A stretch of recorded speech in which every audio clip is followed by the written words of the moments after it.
Chapitre 18 verset 20 Car là où deux ou trois sont assemblés en mon nom, je suis au milieu d'eux. Ce verset est une promesse de Jésus à ses disciples, soulignant l'importance de la fraternité et du culte collectif. Jésus souligne que lorsque les croyants se rassemblent en son nom, il est présent au milieu d'eux. Cette promesse a des implications importantes pour la vie de l'Église et pour les réunions de culte et de fraternité des chrétiens.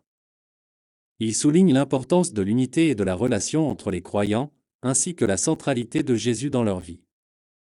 Lorsque les chrétiens se rassemblent au nom de Jésus, que ce soit dans une église, un groupe d'études bibliques ou toute autre occasion d'adoration et de fraternité, ils peuvent être assurés que Jésus est présent parmi eux. Sa présence apporte réconfort, encouragement, direction et puissance spirituelle. De plus, le verset nous rappelle aussi l'importance de la communauté chrétienne. Bien que la foi individuelle soit essentielle, Dieu nous a conçus pour vivre en communion les uns avec les autres. Le rassemblement de deux ou trois croyants au nom de Jésus renforce la foi mutuelle, permet le partage d'expériences et de connaissances, favorise l'encouragement et l'édification mutuelle. La promesse de Jésus dans Matthieu 18, 20 est un puissant rappel que la présence de Christ n'est pas limitée à un lieu spécifique ou à une grande foule, mais se manifeste partout où les croyants sont unis en son nom. Par conséquent, ce verset nous encourage à rechercher la communion avec d'autres croyants, à valoriser le culte collectif et à nous rappeler que partout où nous sommes réunis au nom de Jésus, il est présent et son pouvoir de transformation peut être expérimenté. Déclaration de foi.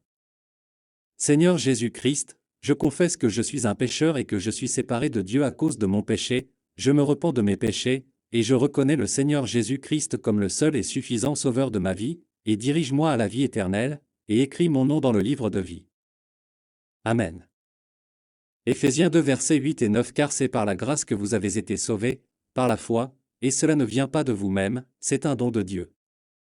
Pas des œuvres, afin que personne ne se glorifie. Acte 4 verset 12 Il n'y a de salut en aucun autre, car il n'y a sous le ciel aucun autre nom donné parmi les hommes par lequel nous devions être sauvés.